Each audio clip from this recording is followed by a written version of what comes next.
तो हेलो दोस्तों, जैसा कि अब तक हमने देखा था कि वो लड़की यहाँ पर उस डॉक्टर को कुछ नोवेल्स के बारे में बताती है और नोवेल्स का नाम सुनते ही उस डॉक्टर को कुछ आइडिया आ जाता है।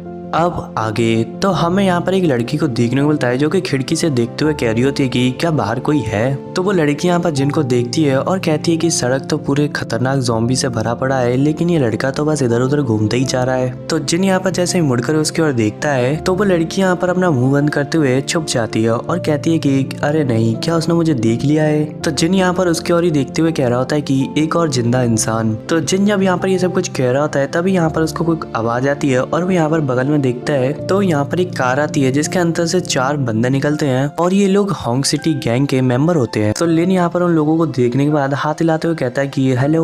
तो उन्हें यहाँ पर हेलो कहते हुए वो यहाँ पर अपने मन में ये कह रहा होता है कि इतने दूर से भी मुझे उनके कपड़ों में से खून की बहुत ही ज्यादा स्ट्रॉन्ग स्मेल आ रही है। तो वो बंदे यहाँ पर लिन को देखकर काफी ज्यादा हैरान हो जाते हैं और कहते हैं कि इतने ज़्यादा ज़ॉम्बी होने के बावजूद भी ये लड़का तो यहाँ पर आम लोगों की तरह बाहर सड़क पर घूम रहा है। तो यहाँ पर जो उसके बगल में एक बंदा होता है वो यहाँ पर कहता है कि क्यों ना हम इस बंदे को मार दें अभी। तो वो जो बंदा होता है वो यहाँ पर कहता है कि अभी नहीं, हम ज़ॉम्बियों को यहाँ बुलाने का खतरा तो नहीं मोड़ सकते हैं और ये मत भूलो कि हम यहाँ पर बॉस के एक मिशन के लिए आए हैं। यहाँ पे जो तीसरा वाला बंदा होता है वो यहाँ पर कहता है कि हाँ सही बात है, अगर वो जो चीज़ चाहते हैं अगर हमें वो नहीं मिलती है तो वो हमें जिंदा ही मार देंगे। तो यहाँ पे कार में बैठा जो बंदा होता है वो यहाँ पर लिन को देखते हुए सोच रहा होता है कि एक बार मेरे आदमी यहाँ पर गन लिया है, फिर मैं इस लड़के को अपनी कार के पीछे बांध दूंगा और पीछे पीछे भगाऊंगा।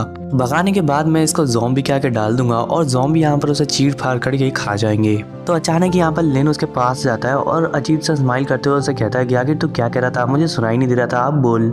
तो वो बंदा यहाँ पर काफ़ी ज़्यादा हैरान हो जाता है। तो लिन यहाँ पर उनसे कहता है कि कुछ खास नहीं, मैं यहाँ पर तुम लोगों से हालचाल पूछने आया था और मैं ये जानना चाहता हूँ कि आखिर तुम लोग यहाँ पे कर क्या रहे हो। तो बंदा यहाँ पर कहता है कि हे भगवान, तूने तो मुझे पूरी तरह डरा। और वो यहाँ पर अपने मन में कह रहा होता है कि अरे ये क्या हो रहा है, ये बच्चा तो अभी वहाँ पे था, अचानक ही वो मेरे सामने कैसे आ गया। तो लिन की और यहाँ पर वो चारों बंदे आ रहे होते हैं और एक दूसरे से कह रहे होते हैं कि वो बच्चा अभी तक भागा नहीं है। कार में बैठा बंदा होता है वो यहाँ पर उनसे कहता है कि क्या तुम लोगों को वो सामान मिल चुका है जो बॉस को चाहिए। तो वो बंदे यहाँ पर उस बंदे को सामान दिखाते हुए कहते हैं कि जाहिर है हमें वो मिल चुका है। तो यहाँ पे जो बंदा होता है वो यहाँ पर जाते हुए लिन से कहता है कि तेरे में तो बहुत हिम्मत है, तू इतने देर से यहाँ पर सड़क पे अकेला घूम रहा है और तू अभी तक मरा नहीं है। तो लिन यहाँ पर उससे कहता है कि जाहिर सी बात है, मैं उनसे पहले बात करने की कोशिश करता हूँ और उन्हें रुकने के लिए कहता हूँ और वो अगर नहीं मानते हैं तो फिर मैं उन्हें अपनी तलवार से मार डालता हूँ और खुद को बचा लेता हूँ। तो वो बंदा यहाँ पर जिनको देखते हुए क्या सोच रहा होता है कि क्या मेरे समझने की क्षमता में गड़बड़ है या फिर वो किस बारे में बात कर रहा है। तभी अचानक यहाँ पर एक और बंदा आ जाता है और जिनकी ओर गन दिखाते हुए कहता है कि अरे बच्चे, तुझे जरा सा भी अंदाजा है कि ये क्या चीज़ है। तो लिन यहाँ पर उनसे कहता है कि तो तुम चारों अंदर गए थे सिर्फ इन बंदूकों के लिए।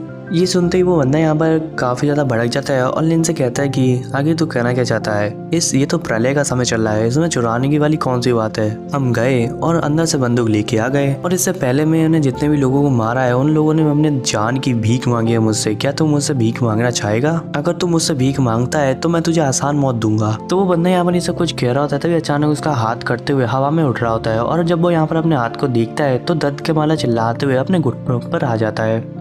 तो लिन यहाँ पर उसे देखते हुए कहता है कि मैं ज़ॉम्बियों को मारने में इतना ज़्यादा पागल हो चुका हूँ कि मैं ये भूल गया था कि तू इंसान है, गलती से मेरा हाथ चली। तो यहाँ पर एक और बंदा यहाँ पर गन लेकर आ जाता है और लिन के ऊपर गन तानते हुए कहता है कि तू कमीने तो मरना चाहता है। और अचानक ही लिन यहाँ पर उसके 2 टुकड़े कर देता है। पर 2 बंदे यहाँ पर लिन को देख रहे होते हैं और एक बंदा यहाँ पर कहता है कि ये आदमी तलवार इतनी तेज चला रहा है कि मैं तो उसे मुश्किल से ही देख पा रहा हूँ, क्या ये इंसान भी है। वो जो गाड़ी में बैठा वाला बंदा होता है वो यहाँ पर लोगों के ऊपर चिल्लाते हुए कहता है कि ये बहुत तेज आवाज थी, इस आवाज को सुनकर ज़ॉम्बी यहाँ पर आ रहे होंगे, जल्दी से यहाँ पर गाड़ी में बैठो और चलो। तो यहाँ पर दूसरी ओर से काफी सारे ज़ॉम्बी आ रहे होते हैं और उन ज़ॉम्बियों को देखने के बाद वो जो कार में बैठा वाला बंदा होता है वो जल्दी से गाड़ी स्टार्ट करते हुए गाड़ी यहाँ से चला जाता है। तो वो बंदा यहाँ पर जाते हुए कह रहा होता है कि अब तुम लोग यहाँ पे मरो, मैं तो जा रहा हूँ। तो वो दोनों बंदे यहाँ पर चिल्लाते हुए कह रहे होते हैं कि रुक जा कमीने रुक जा। और देखते ही देखते ज़ॉम्बी यहाँ पर पास जाते हैं और वो बंदे यहाँ पर काफी ज्यादा डर जाते हैं। तो लिन यहाँ पर अपनी तलवार को वापस रखते हुए कूद कर एक छत के ऊपर चला जाता है और वो चाहते हुए कहता है कि गुड बाय। तो वो बंदे यहाँ पर उसे देखते ही रह जाते हैं। तो जिनके जाने के बाद ज़ॉम्बी यहाँ पर अचानक उन लोगों के ऊपर अटैक कर देते हैं और धीरे धीरे करते हुए उन लोगों को खा रहे होते हैं। तो यहाँ पे एक बंदा दर्द के मारे चिल्लाते हुए कह रहा होता है कि प्लीज मुझे यहाँ से ले चलो, मुझे यहाँ पे ऐसे ही नहीं मरना। तो यहाँ पे जो दूसरा वाला बंदा होता है वो यहाँ पर कहता है कि अब तो बहुत देर हो चुकी है। ये कहते ही ज़ॉम्बी यहाँ पर उन लोगों को खा लेते हैं और इसी सीन के साथ आज का एपिसोड यहीं पे खत्म हो जाता है। मिलते हैं नेक्स्ट एपिसोड में।